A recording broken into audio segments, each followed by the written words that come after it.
feel to have a whistle, to maybe bark some instructions out, do some instructing, to what did that mean to just even just have a whistle and all of that? That was a fun day. That was first practice was great. The pace, the enthusiasm, the build up of coming into being on the ice. I think we tried to establish a little bit of how we want to play technically. But personally, I haven't barked at anybody in a long time, and I could feel my head feeling like I was barking too long. But other than that, it was I like the enthusiasm of the guys, and some of these old drills that they probably haven't seen in a while. But I think we want to make sure that practices are going to be fast and have some pace and purpose.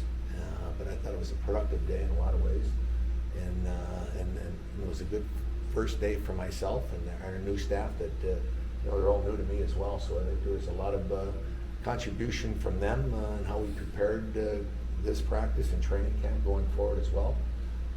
So we're all excited as a staff, and the players are excited. They were, and I thought that was one of those practices. We never usually practice that long, but I thought they handled it well.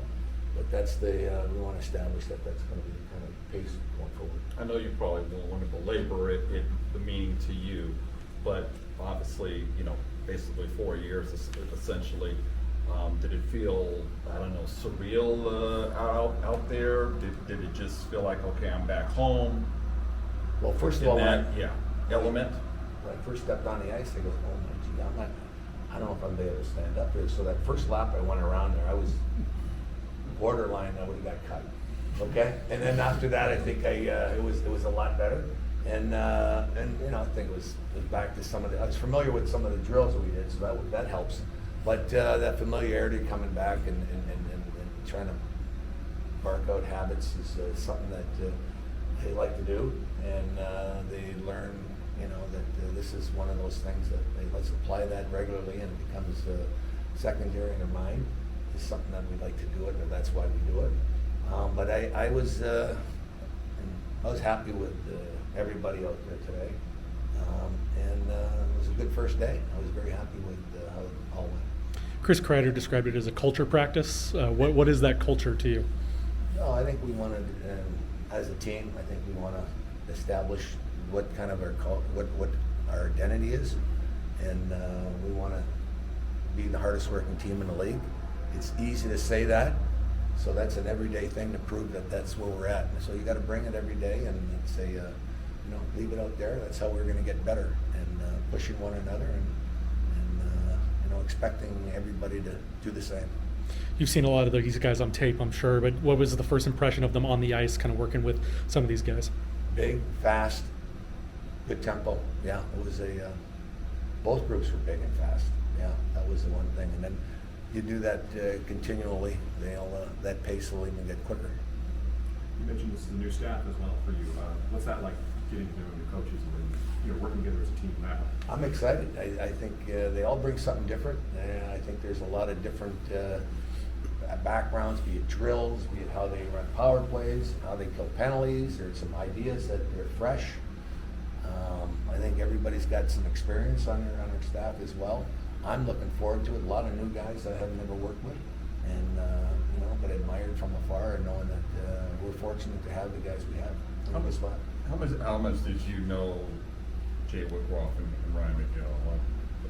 Other than than much association, or whether they're fellow coaches, I think we all have an idea who everybody is. There's some times where we're all together, and you're talking with them, or you know everybody that's around them. So everybody knows everybody in the small world and the coaching fraternity, and I think everybody's kind of comfortable with knowing everybody in a different way. But at the same time, we feel that anybody we talk to or doing your homework on looking at coaches, everybody has nothing but praise when we're talking about Giller or Jay, or even coming in, and Timmy was here as well. So it's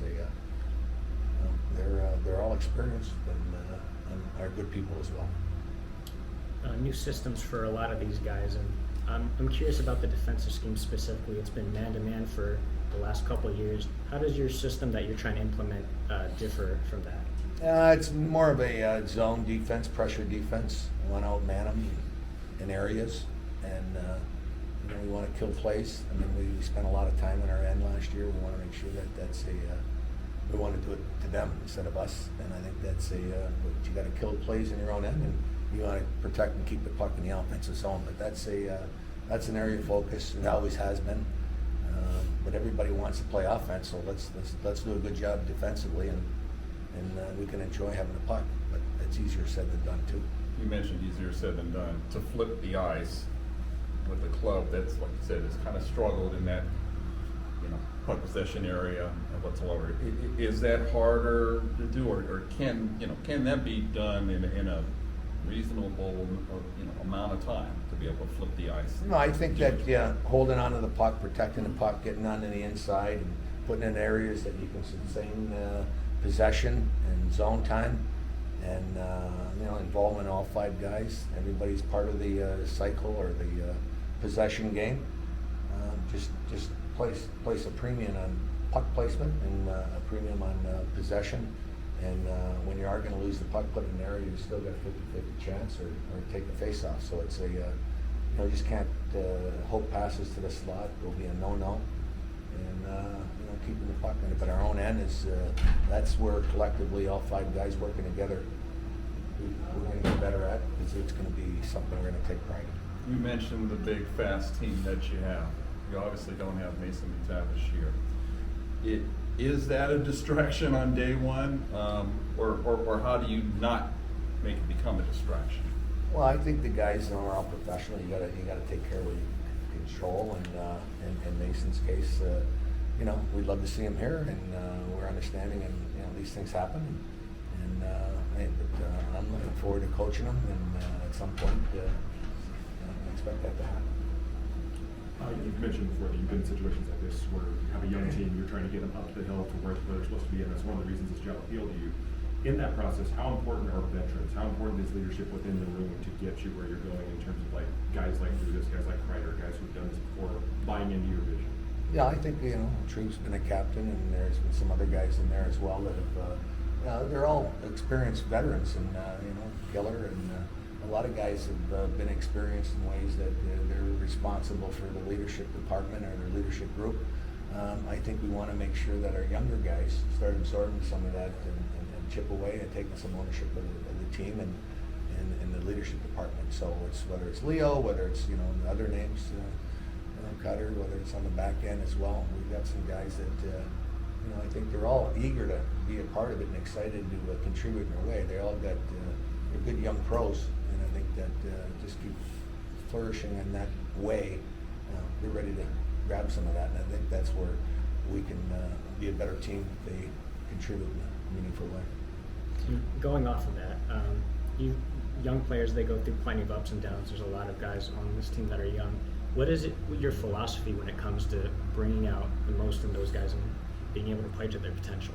Yeah, I think that's a good question. When you got young players, I mean, everybody can't have a good game every night. They're going to have some stretches where they're struggling a little bit, and I think that it's an everyday thing with young guys that you make sure that you know where they're at, and that find that consistency is what we're all about, and predictability of the defensemen are up front. That's a good measuring stick for being a young player.